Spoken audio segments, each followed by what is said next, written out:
have an unidentified flying object. I'm Jack Oswald, and you're listening. This is Mr. Hammer, and you're listening to... I'm Richard C. Hoagland, and you're listening to... I'm Art Bell, and you're listening to Dr. J Radio Live. We have an unidentified flying object.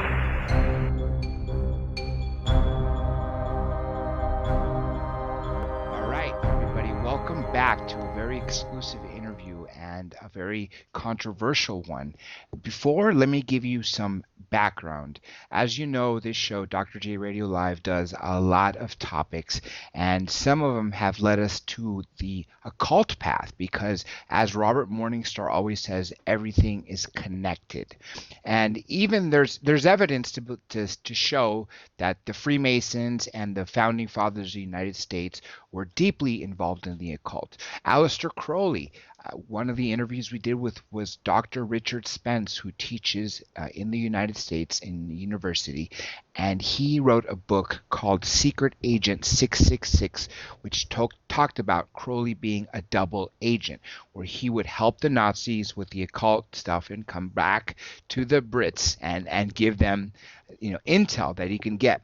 So let me give you some background first. What started me on this path was Richard Dolan, which I guess you all know, was doing a presentation, and in the presentation he talked about Crowley, and I was like, what does Crowley have to do with UFOs or extra-dimensional creatures or interdimensional or extraterrestrial?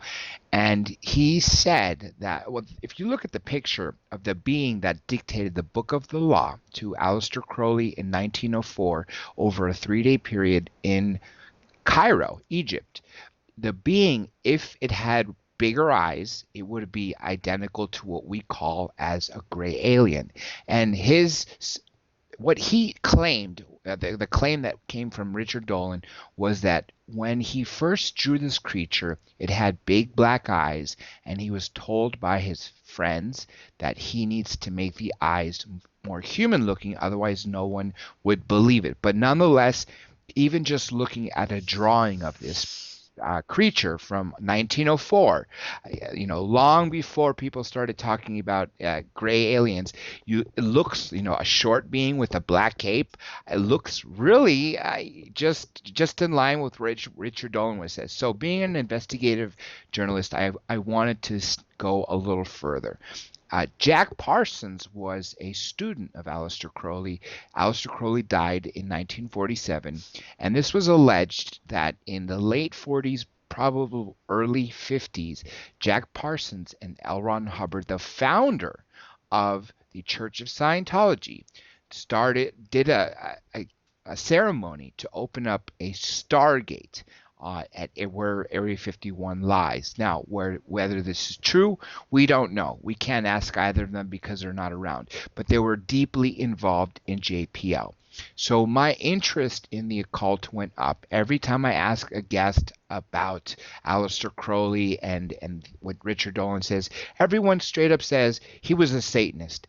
And so I wanted to know a little bit more about this. Now, coming from a Christian family, obviously at the face of it, it doesn't look good. But I wanted to speak from someone coming from the horse's mouth, someone who has authority and someone who could actually tell us what is really happening, because there have been a lot of rumors over the last several decades. So I received an amazing book. As I do being a host, I get a lot of books in the mail from publicists, and this one was The Secret Life as a Satanist. I also followed up with the author, and the author was Blanche Barton, and told her Bell wanted to have a Satanist on the show. So she went ahead and sent 2 books, one signed to me and another signed to Art Bell, that said, Hail Satan at the end of the message, which I thought was cool. And he got a kick out of it when I hand delivered it to him back in mid-July. Well, he had Blanche on in that era, I would say in early September 13th, I believe. And so I figured, let's address this question, because there seems to be a lot of overlay with everything, and occultism may not be what everybody thinks it is, and that's why we are where we are today. So without further ado, I would like to introduce the one and only Blanche Barton, who is, let me get this straight if I can pronounce this properly, Magistri Temple Rex Barton. And that's a high priestess, but the third in line for the actual Church of Satan. So who else could you speak to? You can't speak to Anton LaVey, who started it, because the poor guy passed away. So this is what we're going to get the answers from. So without further ado, Ms. Barton, welcome to the show. Well, thank you very much for having me, Dr. J. I appreciate the time. It's been a pleasure, and I know a lot of people are going to see this as bad, and they're going to click on this and say devil worship and Satanism. But that's why, as an investigative journalist, I have to look at all sides. I know what the signs of Christianity, or what the side and the facts are there. I'm Greek Orthodox, and that's the first Christian religion that was founded by the Apostle Peter in AD 35, somewhere around that era, right after Christ died. Then I looked into other religions. There's a lot of overlap. And I wanted to ask you if the Church of Satan was founded by Anton LaVey in 1965, why is it that other people such as Jordan Maxwell, Richard Dole, and all these say that these other people from the past were Satanists? Well, Anton LaVey, when he founded the organization in 1966, Walpurgisnacht, he had already looked into, there were people in the Bay Area. This was in San Francisco, 1966. My goodness, hotbed of alternative religions and Timothy Leary and turning on and tuning out and wild music and wild ideas. Of course, he looked into witchcraft. He looked into Crowley. There were some people, I guess, from the OTO that were across the bay, and he went and talked to them. But what he found mostly was not what he was looking for. He wanted what he had read about in Weird Tales magazines, or what he had read about in these mythic, like in Poe stories or Lovecraft, these mythic ideas of these groups of Satanists that were worshiping outwardly the dark forces and calling things down within them to create a better life for themselves and those they care about. So what he did, it really was rather innovative. He tried to talk to the Crowley people, and I respect it when people are attracted to different philosophies, different ideas, but he really didn't connect with the mystical aspects that Crowley wrote about. He draped, as a lot of occultists and magicians have, he draped a lot of what he talked about in myths and esoteric references that were very you needed to be initiated in order to step through those portals and find some power. But Anton LaVey didn't want that. He said, let me write a book. Let me create a philosophy that anybody, it's very hands-on, it's very clear. He said, it should be practiced by everybody. It should be available to people who want to explore it. Magic shouldn't be something that you pay somebody to be initiated into. So he wrote a book, The Satanic Bible, came out in 1969. It has very clear rituals. It has very clear intent. And we use Satan not as the guy with pitchforks and, a barbed tail or, horns, but rather as that force within every human being who is the individual thinker, the ultimate rebel, Satan, the Miltonian Satan, who stood up against God because of his pride. He didn't want to worship some other being. He wanted to worship himself, and that's what we do. As when we call forth Satan in the ritual chamber, what we're really doing to call forth that strength within us, because there aren't any demons, there aren't any gods, there aren't any angels, any outside powers working for you. And yet what we can do, what we're understanding, more and more scientific studies are showing, we can do a heck of a lot with the power that we have within our own magnetic fields in our own bodies, for healing, for manipulation, for communication. And these have long been neglected or set aside or scoffed at. And I think the internet really has helped more of these, like the Taggart book, is it McTaggart, The Field, who talks about how everything is interconnected. Well, that's what magicians and witches have been saying for millennia, right? So that's what the magical part is all about. We also have the lesser magical part, which is basic psychology, how to dress, how to perceive nonverbal cues, verbal cues to get ahead in the real world. Satan is the Lord of the earth, so we're very grounded. We're very, this is your party. You should enjoy it. You should have fun. And if you're not having fun and you're not succeeding, you have no one to blame but yourself. You can't blame the devil. You can't blame demons. You can't credit angels. You can't credit God. God saved me. I'm so grateful. I've never quite understood that idea. But, you pray. That's not going to get you anywhere unless you take action. And that's what Satanism is all about. Let me ask you this. Why did he use the word Satan? And what's the difference between Satan, Church of Satan, and devil worship that people have talked about for centuries, if not millennia? Well, he was very conscious of using the term Satan because that's the most offensive term. We live in a Judeo-Christian society. In other societies, the most offensive, rebellious term would be something else. But in the Satanic Bible, he even talked about, some of the people that started the organization with me said, Anton, I like the idea. I like the philosophy you're putting together, undefiled wisdom and kindness to those who deserve it and indulgence instead of abstinence. That all makes sense. But if you didn't use that word Satan, you'd get a lot more followers. And he said, well, I don't need followers. This isn't a money-making enterprise. And this isn't based on bodies. This is based on a philosophy that works. And the whole point of calling it Satanism is that, as we're seeing in Paris, I hate to even bring it up, but what happened in Paris and what's happening in the Middle East and all around the world is dogmatism, blindness, prejudice that comes from taught at the earliest age possible. And it's that us versus them kind of mentality, that scapegoating that most of us know is very dangerous. When you create an idea where we're good people and those people over there are bad people, when you demonize other groups of people, whether they're women or blacks or Chinese people or, other kinds of Arabs or other kind of Muslims, you're demonizing, you're making it so that you're not responsible for them anymore. They're less than human, so that you can kill them, you can torture them, you can rape them, you can do whatever you want in the name of Allah or in the name of God or the name of the Easter Bunny or whoever you happen to be worshiping. I don't care. It's all dangerous when it's put in spiritual context and you have a big bad boogeyman threatening and manipulating people. And that's what Satanism is all about. The whole idea of calling it Satanism, if you'll follow me here, Satan is the ultimate bad guy, but that's not the whole story. Who says he's the ultimate bad guy? The people who have the most to gain by making you afraid of him. The ninth satanic statement says Satan's been the best friend the church has ever had as he's kept it in business all these years.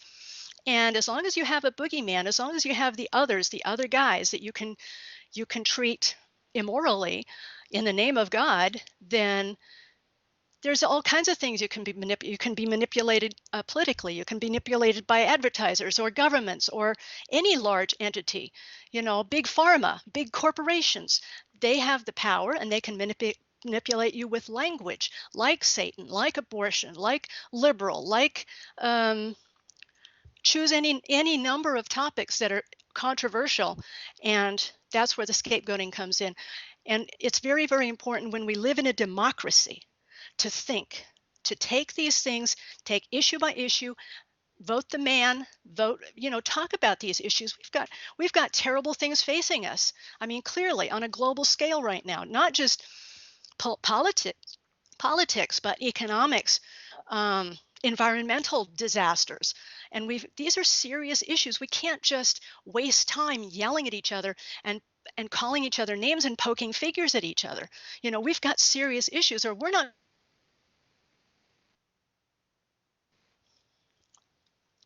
Well, one thing, let me ask you this, is you mentioned dogmatic. Obviously, everybody's doing things like, for instance, as you mentioned, the very sad thing that happened in France and other countries. It's been happening for quite a while, and it's been on the increase, especially with the Muslims. And before that, it was always blamed on some other religion. And even centuries ago, there was, I believe it was 99 to 100 years, something like that, the Crusades. crusades on the behalf of the Catholic Church. So, are you saying that Satanism is anti-dogmatic? And if so, why do so many people associate it with summoning demons? Because as you know, in Salem, Massachusetts, we had this witch hunt where speaking as America, the politicians or the civilians surrounding these so-called witches would literally burn them at the stake because they said they were causing harm on other people's through a magical level. Yes, of course. You know, there what we practice is not to be confused with what we would call devil worship. That is simply taking the context of Christianity, using the context of Christianity, and demonizing people based on whatever you think Satan or the devil is supposed to represent. I mean, it's sort of a closed loop. You know, instead of seeing Satanism as a director of free thought, of creativity, the way we see Satanism is, you know, that he's the one that's always the risk taker, that the underdog, that everyone as a You were saying boundaries. esoteric. Yeah, you got cut off right after esoteric. Right. Everyone in. Go ahead. People who are scientists, people who have been philosophers on the cutting edge, who have made incredible discoveries, have often been deemed heretics, you know, because we go against the status quo. So Satanism generally is a counterbalance to whatever the sacred cows and the status quo is at the time, you know. So it is fluid, but I'd say that we are non-dogmatic. We do have some basic ideas. We have the 9 satanic statements, we have the 9 satanic sins, and a few other, you know, things that Anton LaVey wrote. We have the books that we depend on, but let's say vampires or werewolves or science or computers, or you can arrange your ritual chamber to reflect those interests, or you can. There's so many ways to express the satanic ideal. You can do it through you know, big boobs and guns and hot cars if you want to, you know, and plenty of Satanists do, strangely enough. But it's all about indulgence, you know, as long as, and it's very American to me because it grew right out of the scientific revolution, the Enlightenment.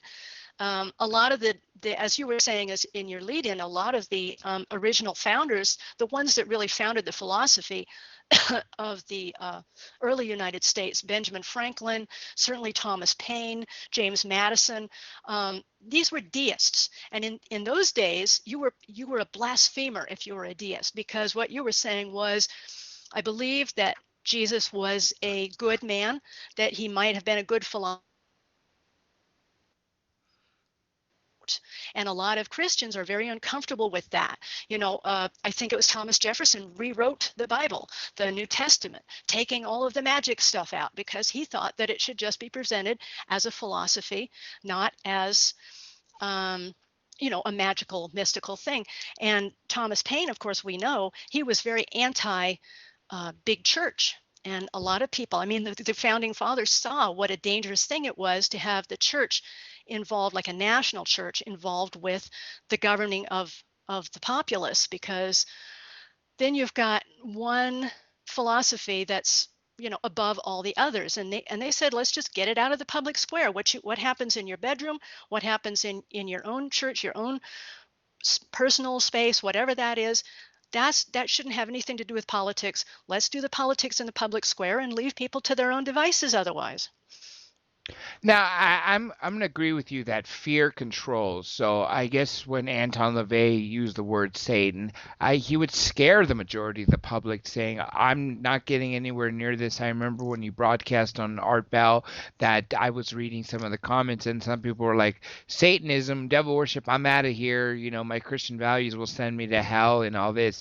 And I was hoping you could dispel some of these myths, if you want to call them myths, and of course set the record straight, because we are speaking, you know, you are speaking for the Church of Satan. You are the third highest ranking member in that organization, and that's pretty darn high up to be involved in something so big. And there have been many members, most members, of course, don't want their name to be known, so they don't say it. But Marilyn Manson, the famous rock star or heavy metal, whatever you want to call him, was very open about his membership into the Church of Satan. And so I want to ask you, why is it anti-dogmatic when people used to believe it was dogmatic, and how do these demons come in that Crowley talked a lot about? Because I know, well, again, correct me if I'm wrong, you're the one who knows. I'm just the one who's asking questions of the only parts that I've read and seen. Crowley had a book that he talked about all the different little demons, or daemons, the way he spelled it, Daemons, and they would be weird creatures. They were clearly non-human, and I don't know, were they coming out of his subconscious, or was he actually summoning them? And of course, we mentioned, we began this program with Aiwass, the one who dictated the Book of the Law. Are these real? Well, the original meaning of daemon, as he spells it, and as it should be used properly, it was ancient Greek idea, and originally it was not vilified. It was a guiding spirit. They believed in disembodied spirits that would guide us, that would be part of us, that would guide us, and that's what demon is. That's, if you look up perhaps even most dictionaries these days, the original meaning is still a guiding spirit from the original Greek. But as far as misunderstandings about Satanism, the number one thing I think people should know, well, a few things that people should know, since you have given me this forum, and I really appreciate the time, is that number one, Anton LaVey was absolutely against, and it says this clearly in the Satanic Bible, any form of hurting animals. He loved animals. He had plenty of animals. He had a lion for a while. He had a black leopard. He worked with lions in the circus. He had plenty of pets, and he respected and loved animals more than most humans, more than he loved most humans. As natural Actually, magicians. one of the satanic sentiments is that something with regards to that humans, or that those that walk on all fours sometimes better. You have to correct me if I'm wrong. No, you've got it exactly right. Thank you. It's our number 7 in our basic 9 satanic statements. It says that we're just another animal. And, a lot of religions, they stop right there. They don't take it that we're just another animal. All of that, evolution stuff, where the whole earth is only 6,000 years old, or whatever they say. I'm not putting down your philosophy, but a lot of it is not backed up by science. And the point is that the 7th satanic statement emphasizes that humans are just another animal, sometimes better, more often worse than those who walk on all fours, who, because of his divine, quote unquote, divine spiritual and intellectual development, has become the most vicious animal of all. And that's right. I would agree with that, because humankind can murder, can rape, where an animal, a four-legged animal, whether it be a tiger or even a bear, would do it just out of pure instinct, because that's what they were here for, and for food. Exactly. They're not going out there killing for fun or to get some sort of kick out of it. So when I read that piece, I actually I agreed with that one statement. I think more than anything else, and I had to really contemplate that and I realize that why isn't something like this put out for more people to see? Because really, when we look at the history of mankind, we're a very brutal species. We are. Look at World War II, and as you mentioned, Paris. We just every day you turn on the news in America, and all you see first headlines is murder after murder, or something very serious, but that was caused by the intent of humankind. Exactly. And I think one of the reasons that Anton LaVey started the organization was because he saw animals as living their fullest lives. If I think in an interview somewhere, he said that spider is being the best spider that he can be. He's living, he's getting food, he's surviving, he's reproducing. And it was out of frustration and disdain, I think, for most human beings. I mean, he wasn't quite the misanthrope, Anton LaVey, and to read his writings they're very entertaining. I mean, he wrote a few collections of essays. If you get beyond just the Satanic Bible and the Satanic rituals, he also wrote a thing called The Satanic Witch, which has a lot of humor in it. And his essays are full of And humor. the Devil's Notebook, And too. the Devil's Notebook and Satan Speaks. Thank you. Yeah, he's just got such a fine sense of humor. He was a real raconteur, and people expected him to be sort of this dour, throwing waving his ring around for people to kiss and waving his cape around, and people were impressed. I mean, I was impressed when I first met him. I met him when I was 22, and we spent 13 years together, and we had a child together. What I was impressed was he wasn't so full of himself. Whenever he started pontificating or thought he was getting a little too philosophical, he would undercut it with a joke, you know. And I said, that's the book that you have to write, is a book of satanic parables, because he would tell these jokes as sort of teaching devices, you know. And he was just he's a fun fellow. It was all about music and life and indulgence and just living and being the best person that you can be. And I think that's what he saw the satanic spirit as guiding us to, you know, the whole getting back to Eve being offered the apple in the Garden of Eden, if you want to speak metaphorically. And I do speak metaphorically. You know, that apple was knowledge of good and evil, knowledge of life and death, and to be like God. And that's, you know, Genesis right out of the gate. There we are. Satan is tempting us, we fall, and we have a shared experience with Satan because we're curious and we're prideful, and we're not going to bow to anybody or let anybody tell us, no, you can't have that. You know, you're not going to look into physics because it's dangerous. You're not going to invent some terrible bomb, or you're not going to make things medically better for everybody. These are all, you know, things that have had to push against the boundaries of the church, of the organized church, in order to get done, you know, stem cell research and other things that a lot of I know a lot of Christians feel a great responsibility for the earth as God's place. But a lot of Christians also feel that, and a lot of spiritualists in general, not just Christianity, but a lot of spiritual religions sort of give humans a pass, because this look around you right here, what you see, what you feel, your body, what you're experiencing, your children, your home, everything you built, everything you dream about, everything you work every day for, that's all an illusion. That's all a lie. It's all Satan's lie, really, because this is a land of illusion. And what you're just trying to do is get through this safely so that you can get to some nirvana or some afterlife or some heaven, you know. So it really doesn't matter. We have control over all the animals. We have control over all the trees and the birds and the land. And God has given us domain and dominion over all of that. And we're better than them. We're smarter. They're stupid. They don't feel the same way we do.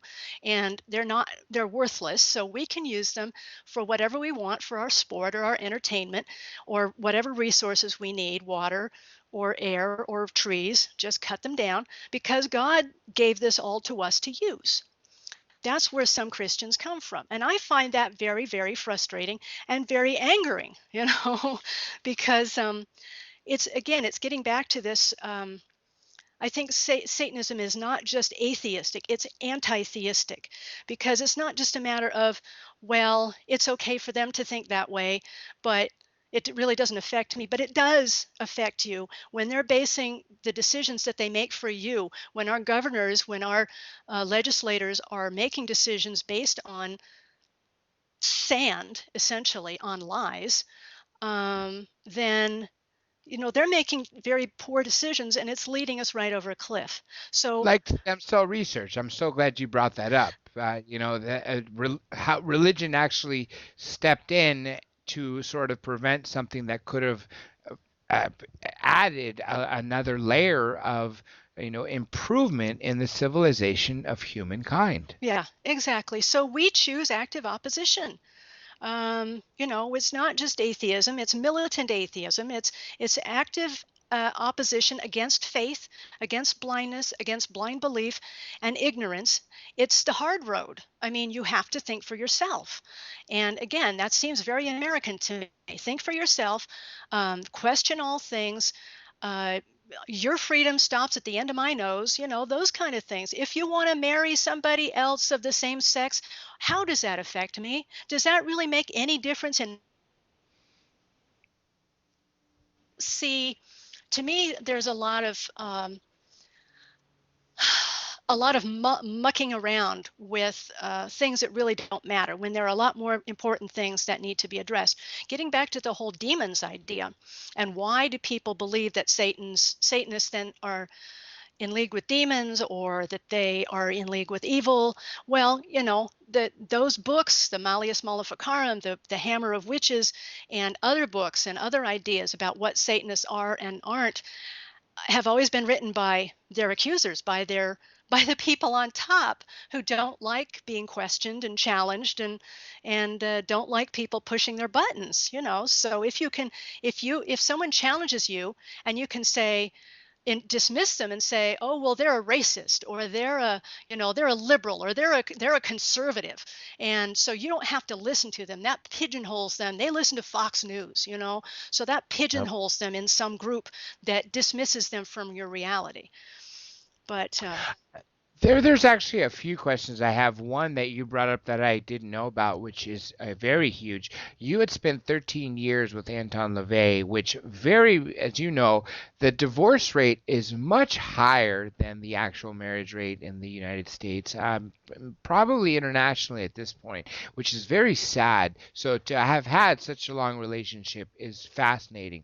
So I wanted to ask you two things. First of all, what do the children of Anton believe about his founding of this modern day philosophy, if you want to put it that way? And also, how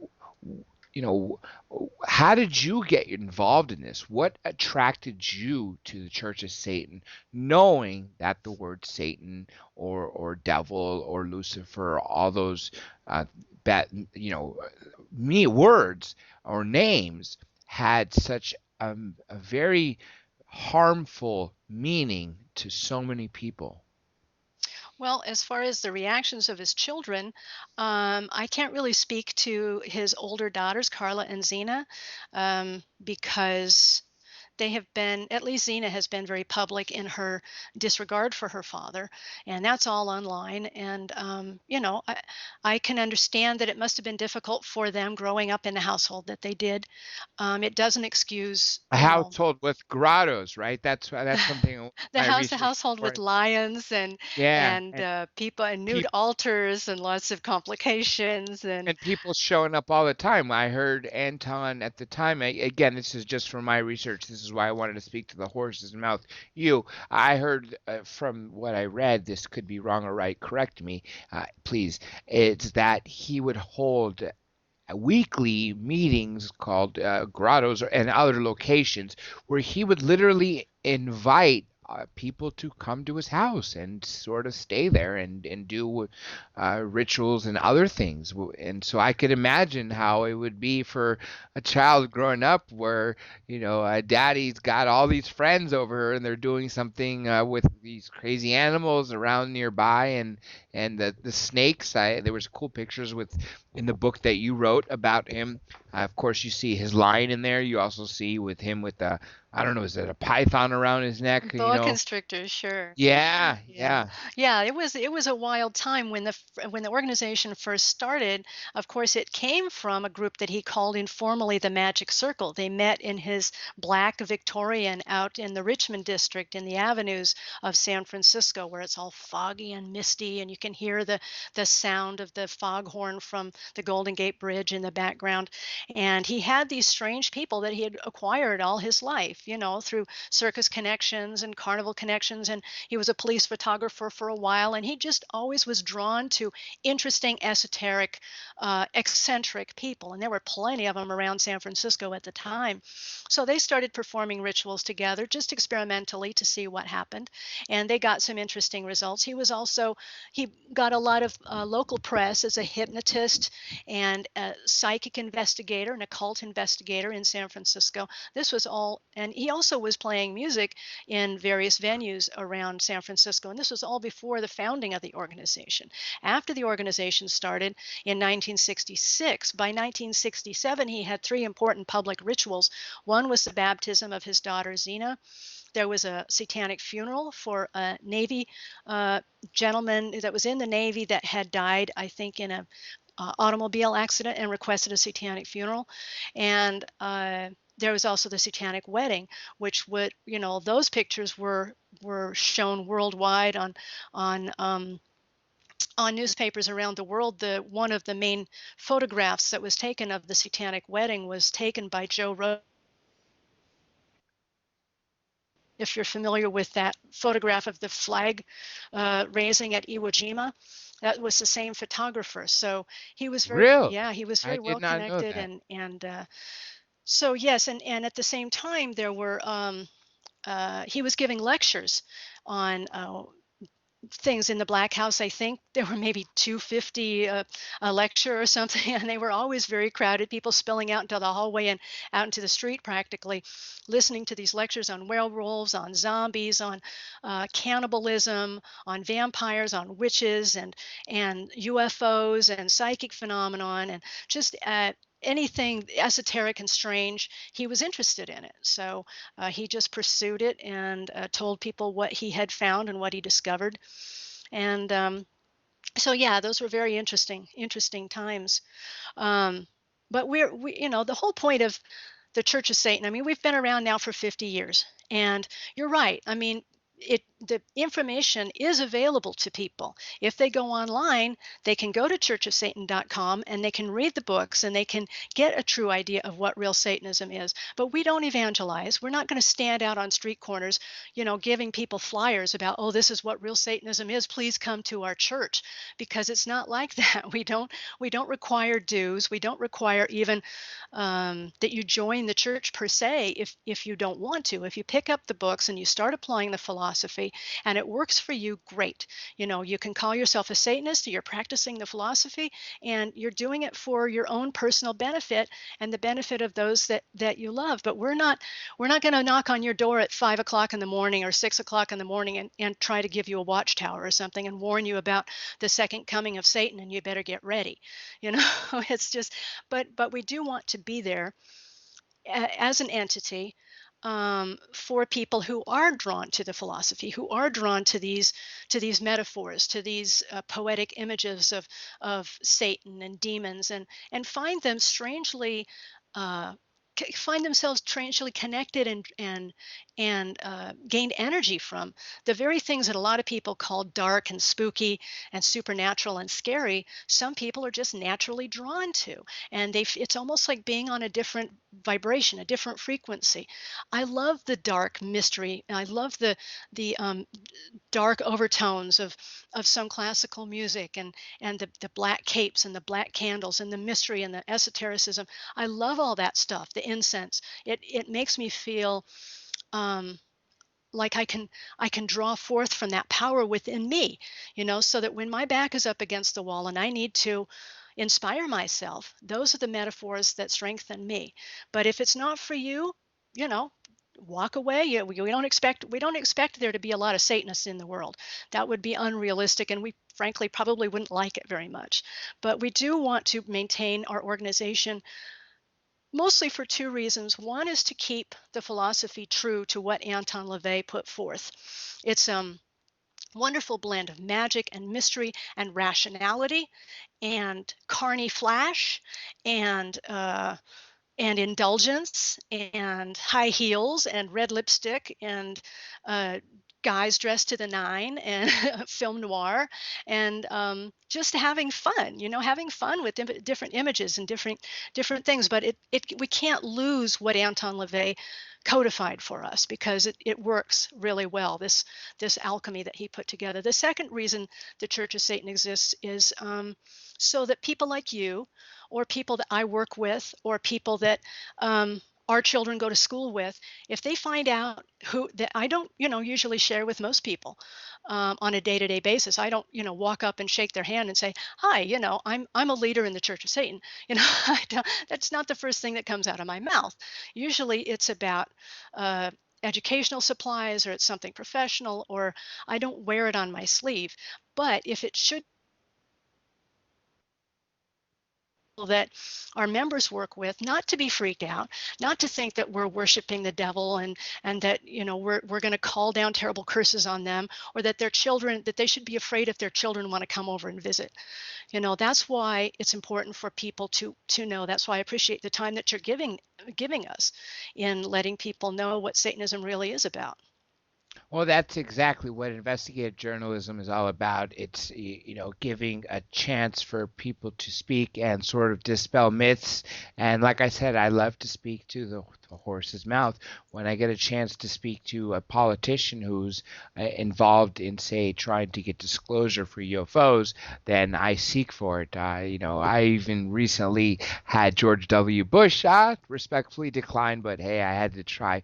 I have a few things I want to ask before we get off track, because there's just so much great information here that I think needs to be pondered. And out there, everybody who is listening to this or watching this afterwards, when it's posted with some cool visuals, do your own research. I implore you all. Remember, everybody, disclosures in your hands. You can't just wait for a handful of experts in certain fields and journalists to give you everything. Everybody is responsible for their own life in that sense, and collectively,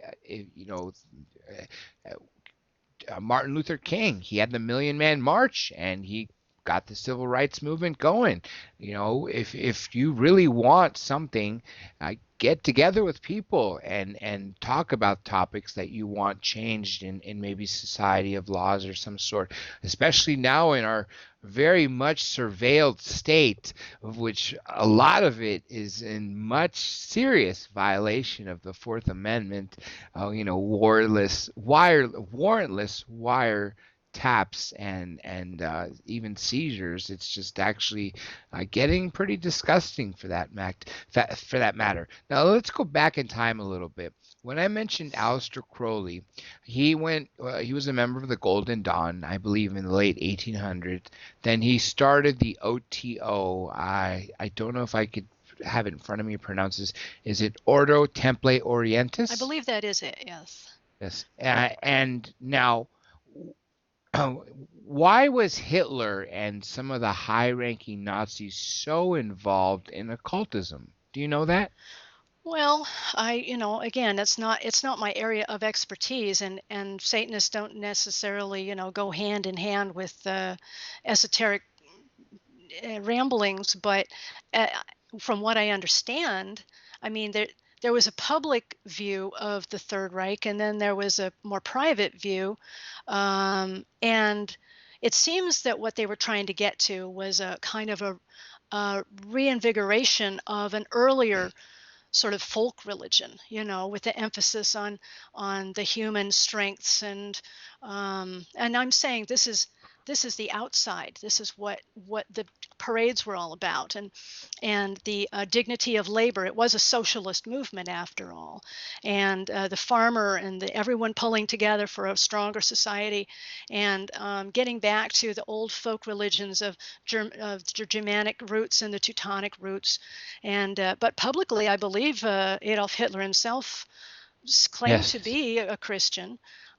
So, there's two different stories conflicting there, Even though he claimed to be a Christian, though, we do know that Rudolf Hess, one of his top-ranking members, used astrology and all sorts of other reasonings to believe that if he flew to England on a certain day and time, that he could procure some sort of peace treaty. Of course, he ended up being arrested, but he wasn't the only one that was involved in this.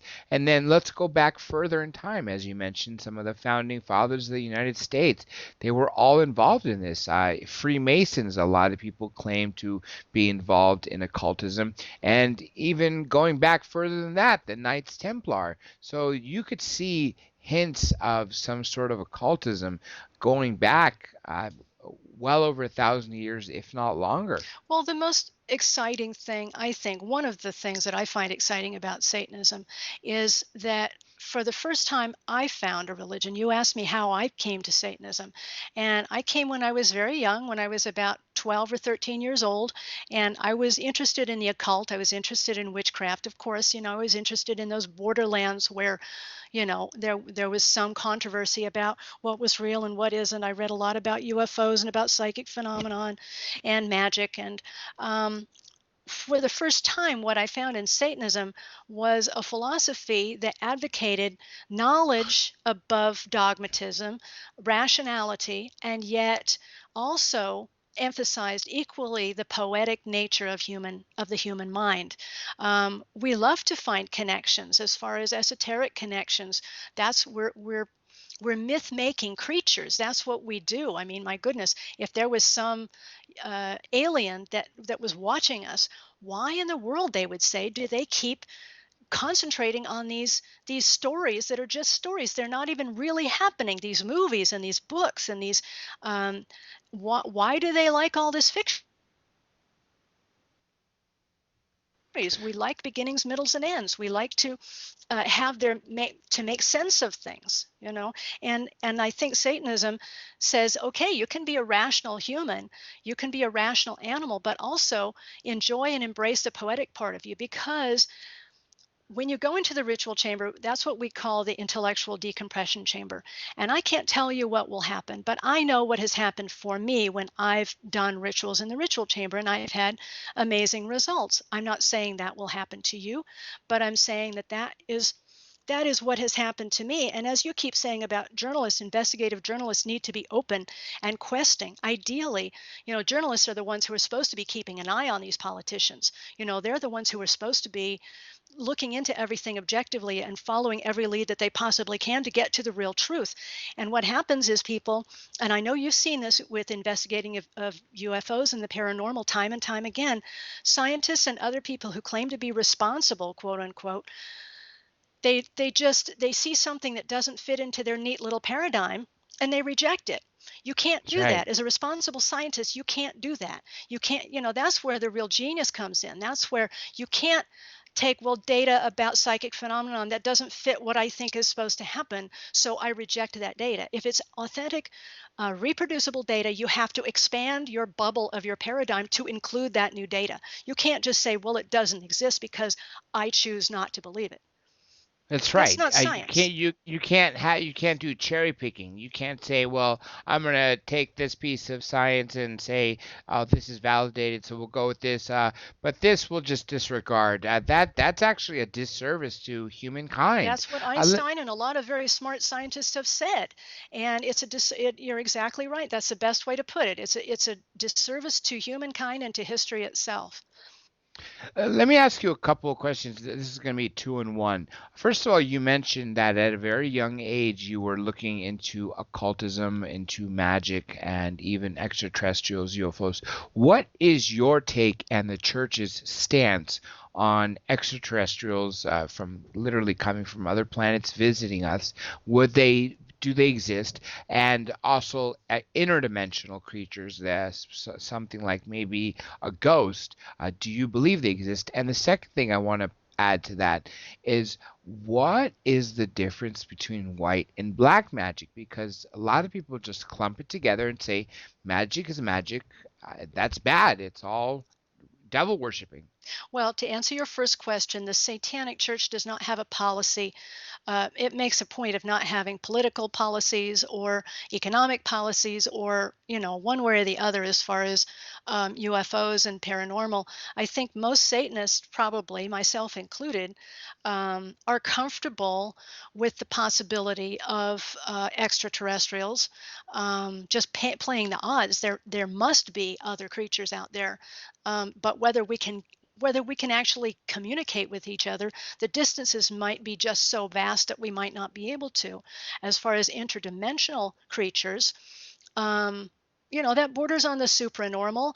And I think that there's a increasing amount of evidence to prove that there are wondrous, fabulous, imaginative things going on all around us all the time. And again, getting back to the strength of the internet, in a lot of ways I disdain the internet because there there can be a lot of infighting and backbiting, and people can say nasty things about people that they never would say to their face. um, Yes. but Trolls. but on the other hand, there's a wonderful possibility for scientific networking. And with all of the shows that are on several different channels now, with all the paranormal investigations and things are caught on tape or on in tape recordings or photographs or on videotape or on phones. And you cannot deny it. I don't think it's a matter of belief or non-belief. I'm open to whatever evidence is placed before me, and the evidence seems to point to some very interesting things happening that maybe it's in other people's interests. Not, I mean, they're not going to make any money off of it. If they're not going to make money off of it, then there's not going to be any research. That was the problem with electric cars since they were invented before the turn of last century. That's right. It actually takes away from, I don't want to say the military industrial complex, but those in charge of power. If we had electric cars that we didn't need to fill with gasoline or charge up an electric bill, they would go under. And I think they've probably been sitting on a lot of these patents and probably prototypes that they just don't want us to have. Over 5,000 patents have been seized in the name of national security involving free energy, which I think is pathetic. Again, it just goes to show how primitive and greedy humankind can be, rather than helping each other and helping the planet. That's another major thing, because yes, this is our home, but it has been here billions of years before Homo sapiens ever existed. So for us to be so arrogant to take over it and exploit its natural resources and threaten each other in warfare to demolish parts of it via nuclear weapons, I I don't think you could recover from that. A lot of people talk about radiation being spread through wind and water. Well, what's been going on with Fukushima? The waters are filled with radiation at this point. It's a very, very sad point. So I'm glad you brought that up. Now, let me ask you this. Rituals that you mentioned in the ritual chamber, what are some of the rituals, and do they have to be followed? And if it's non-dogmatic or you're not really calling someone down, what do they really accomplish? Because from what I understand, speaking to you on air, off air, and prior to this, and reading my own, a lot is psychology and it's self-improvement. A lot of it is basic psychology, self-improvement. Long before a lot of these self-help gurus really got started, now you see more and more people using quote unquote creative visualization, chamber, and concentrating and creating the visualization of the is to be, what you want to happen. But they don't call it ritual magic because people would it would make people uncomfortable.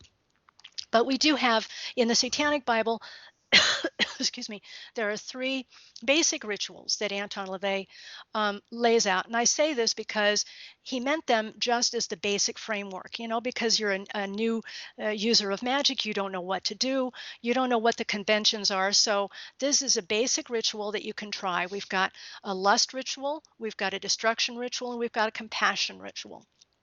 And he lays out basics of how to call forth the spirits and how to release your essence, your energy, to build it up into an orgasmic power, and then to release it out into the ethers.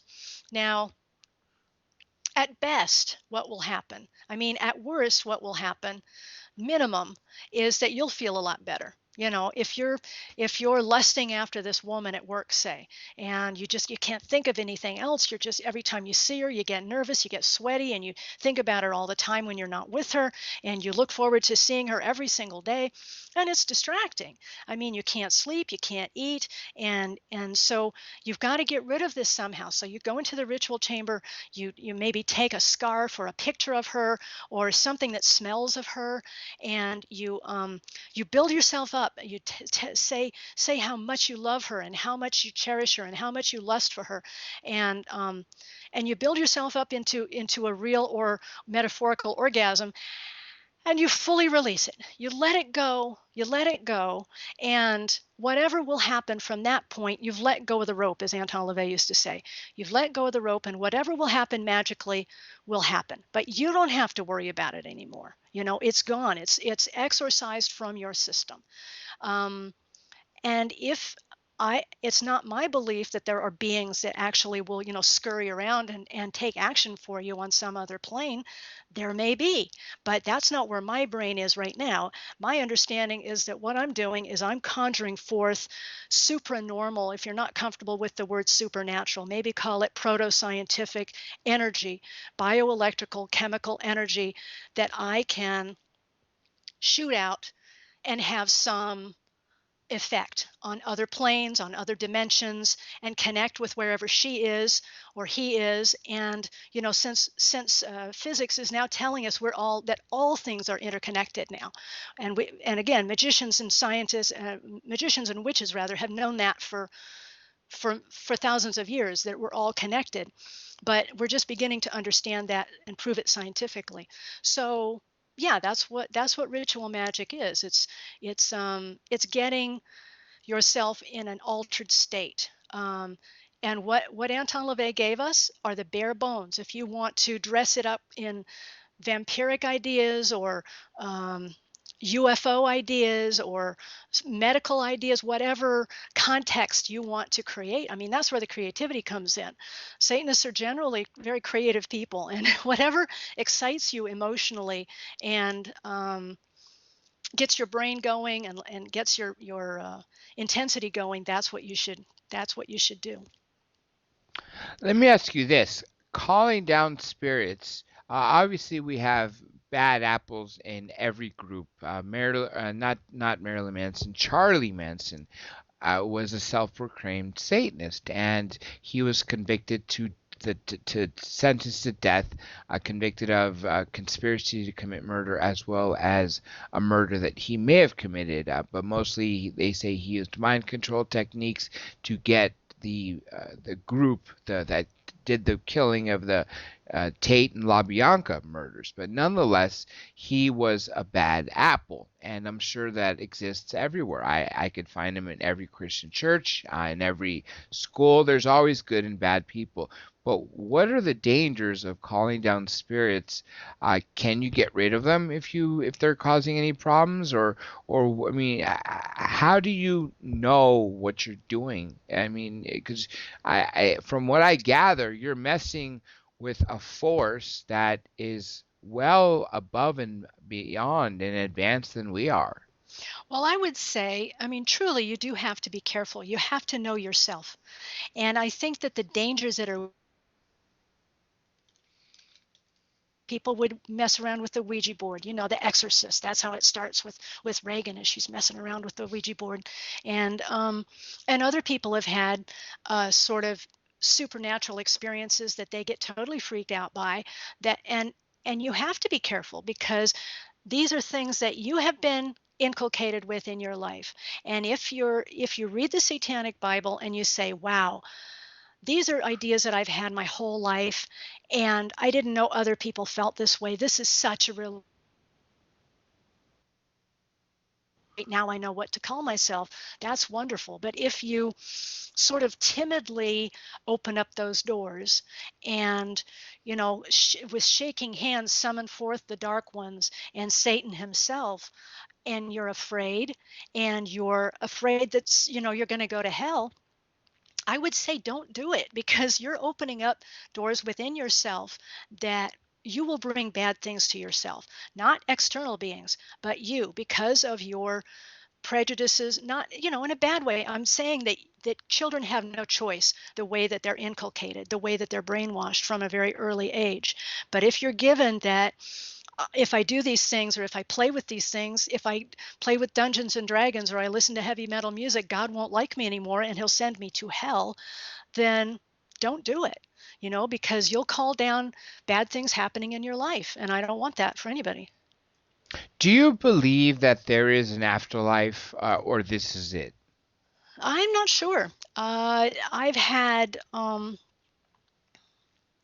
not sure. I can't really say, Dr. J. I think it's something that we each have to answer for ourselves. I've had loved ones die, and I felt very close to them after they've died.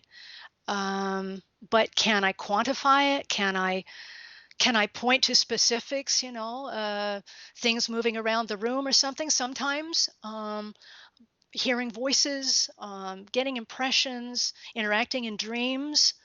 But I can't quantify it at this point. But I trust that science will continue to progress, and someday we'll have better answers for those. Right now, we see the ritual chamber and supranormal effects like that as proto-scientific, and you take notes and you think about it and you put things together and you discuss them with other people when you're comfortable, and you say, yeah, the same thing happened to me, and you kind of begin to create some theories.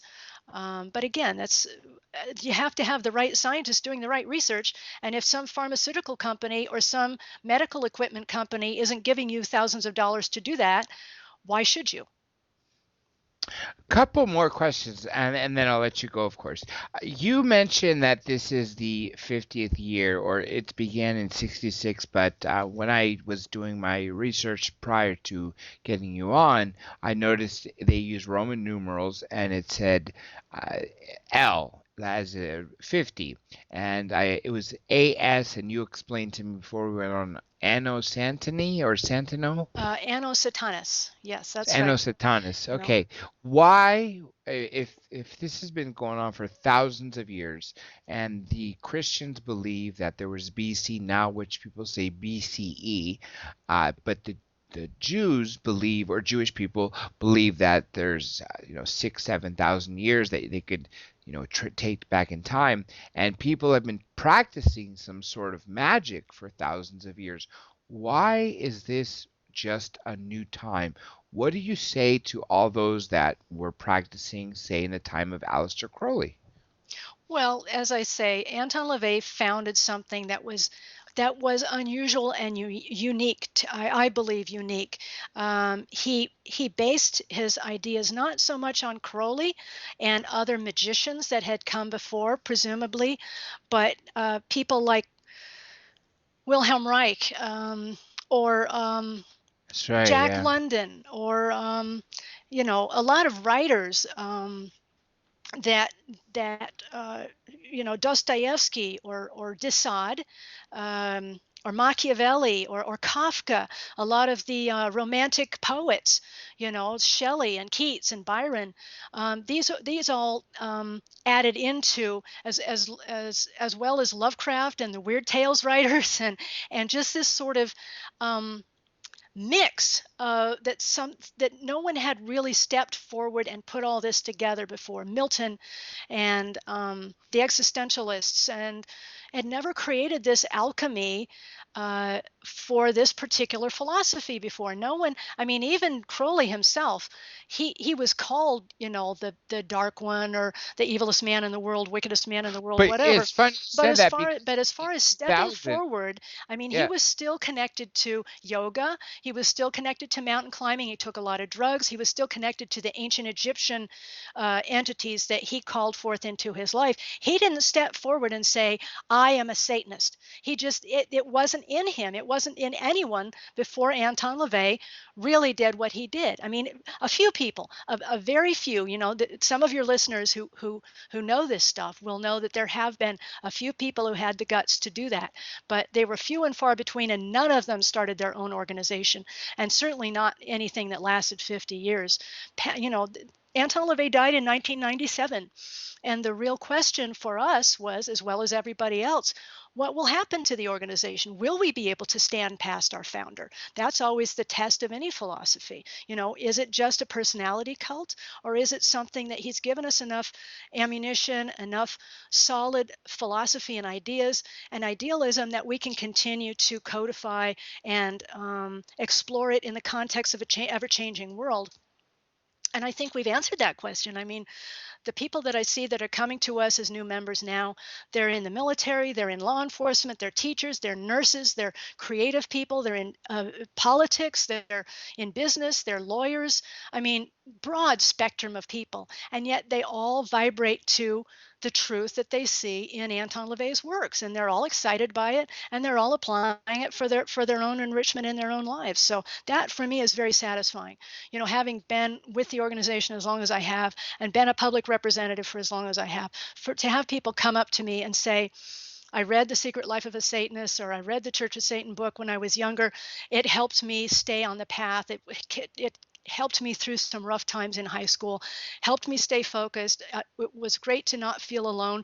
And then I went to law school, and now I'm this lawyer and I'm doing great things. It makes me feel really good that people are understanding the philosophy and applying it for the betterment. That's what the test of a real religion is. Does it help people live together peacefully and get ahead in the ways that are ethical and responsible? And you don't need a God wagging his finger at you and threatening to throw you in some eternal perdition to stay on the straight and narrow. That's kind of strong arming and kind of making people believe through force, not through reason and ethics. One thing I want to mention that you brought up Crowley, it's ironic. He was mentioned and referred to as the wickedest man who ever lived, and he self-titled himself the Great Beast 666. However, I believe it was the year 2000 in the United Kingdom, they did the most influential people of all time to the UK. I don't know if it was all time or that century, but nonetheless, who appeared on the top 100 list? None other than Aleister Crowley. So he has all this negativity surrounding him, but at the same time, they recognized what he actually brought to the table. Yeah, that's very interesting. I've known some people in the OTO, and they're really interesting people. They love the rituals of it. They love the it's almost, well, to me, looking at it, I see it as sort of they like the rituals. They like to get together for the mass. I think they still perform certain masses and certain social interactions, and that's good. That's good for them. Let me ask a couple more. What religions would you say are close to the Church of Satan? What religions are close? Yeah, or philosophies or groups of people studying something like this. Well, I would say I would go in the direction of atheism or humanism. Okay. But a lot of people find those, they can only agree to it up to a certain point, because humanism really doesn't identify a lot of things that Satanists identify as basic human instincts. All that is human, even the bad stuff, you have to take in yourself. Humanism. But a lot of humanists that I've talked to, I do appreciate, and a lot of them are skeptics, and I certainly appreciate that. But they don't utilize that metaphorical, that poetic part of humans who invent irrational things like art and symphonies and love and all the irrational things that also make us human beings. We like the rituals. We like the things that bind us together, like the solstice, the winter solstice coming up.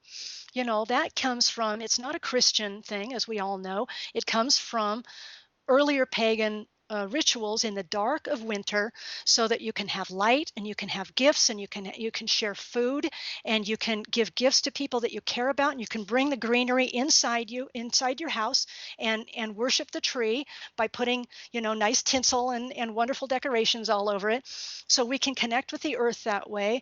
And we're telling the people that we love and cherish, I will be there for you. These are the gifts, these are the things that I have to share with you, and wherever I am, I will give you food, I will give you drink, I will give you gifts. In the darkest night, I'll still be there. And that's what the winter solstice celebrations are all about. Here's a question about you, and of course about the Church of Satan nation worldwide. You mentioned that you were with Anton LaVey for 13 years and actually have a child with him. He passed away in 1997. So how many years would you say you were a member of the COS, Church of Satan? Oh, let's see. I figured it out once upon a time. 40 years, about 40 years. I've been a member of the organization, and I've been a public representative for about 30 years. So 40 of the 50 years you've actually been that's a long time. 80% of the time that he started it and was around. Yeah, well, I wasn't a public representative all that time, but I was a member. Yeah. So, and that's what you came 10 years later. But still, right. that's 30 out of 50 years as a representative. Again, that just shows how high up you are. Well, we've been gifted with some very good leadership. Our current high priest, Peter Gilmore, and our high priestess, Peggy Nadramia, are absolutely top notch. They've done, they all have been with the organization equally long, and they've been adherents and very vocal supporters of the views and writings and networking and all the things that are needed in order to keep the philosophy alive and keep it pure, and keep it so that people who are attracted, young people who are interested in the philosophy, can still go to an organization and find out real facts about what we're about. And had it not been for that leadership, since Anton LaVey has passed, this organization would not be what it is now. How many members would you say are in the Church of Satan worldwide right now? It would be very difficult to say. Like I say, we've been around for 50 years, and we don't ask people to pay dues. We don't maintain lists of memberships because we don't have them tithe. We don't have them pay us every year, or every month or every week.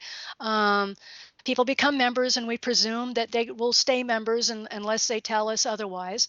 And also, there are plenty of people who don't actually become members of the organization. You mentioned earlier a fact that it's weird in America that you'd even have to think about this, but a lot of people who are Satanists don't even come out to their closest friends and family members, because that S word is still so potent that people have such prejudice, and there are so many preconceptions that they just don't want to deal with it.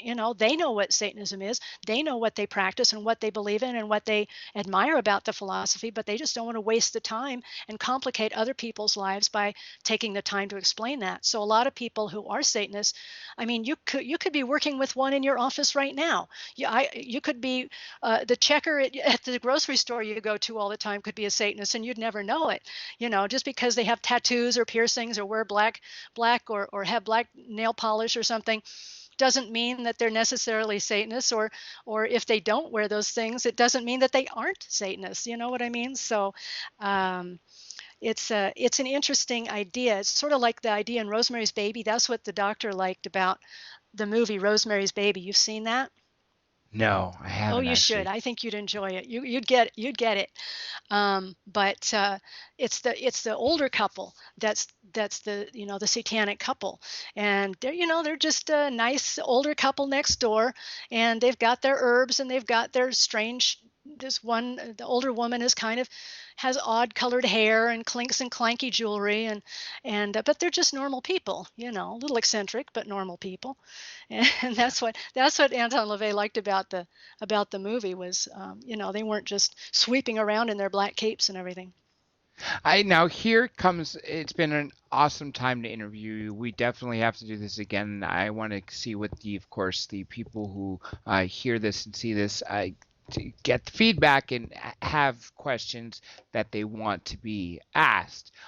So here's the two-pronged question.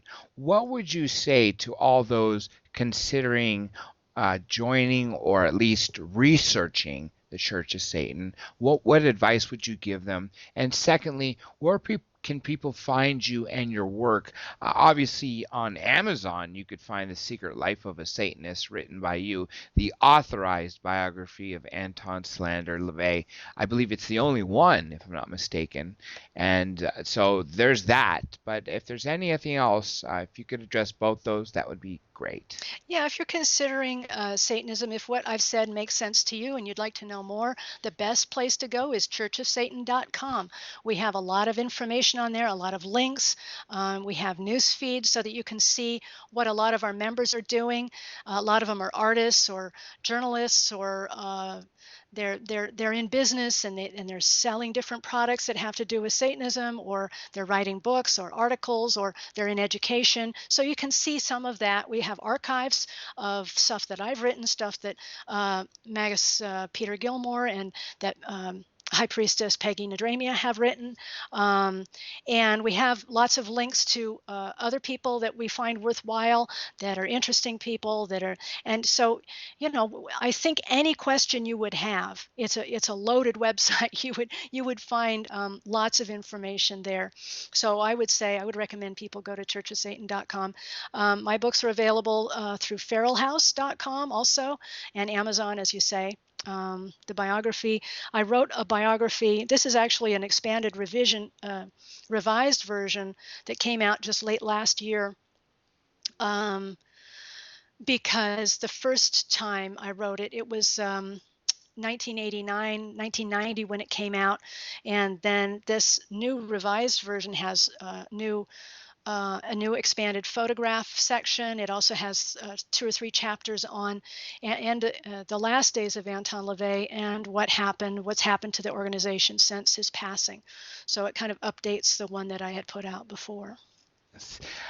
I hope I pronounced this correctly again. Magistri Templi Rex Blanche Barton. It has been an honor to interview you. Thank you for answering questions that I've had. A lot of people have had. Again, I'm not trying to encourage anybody out there to do something that they don't want to, but if you want information, I've been getting a lot of feedback that this is a topic that needs to be addressed. So thank you again. Someone who has been involved in a religion, quote unquote, for 40 years, that has a life of 50 years and is a representative of for 30 years, not to mention is the 3rd highest ranking member in the organization. And this would be the person that I say when I want to speak to the horse's mouth. We just did. With that being said, Blanche, thank you so much. Everybody out there, make sure you check out the website, drjradiolive.com, for upcoming shows and news. And most importantly, the YouTube channel. It's all under the same name, Dr. J Radio Live, DRJ Radio Live. That is the same name for all my social media accounts: Facebook, Twitter, Instagram, Flickr, Tumblr, Google+, YouTube, even a Gmail account is there. My website, drjradiolive.com. It's all there, so you just have to remember that. And again, check that all out and for updates, and we will see you again soon. This is Dr. J, and I am signing off along with Blanche Barton.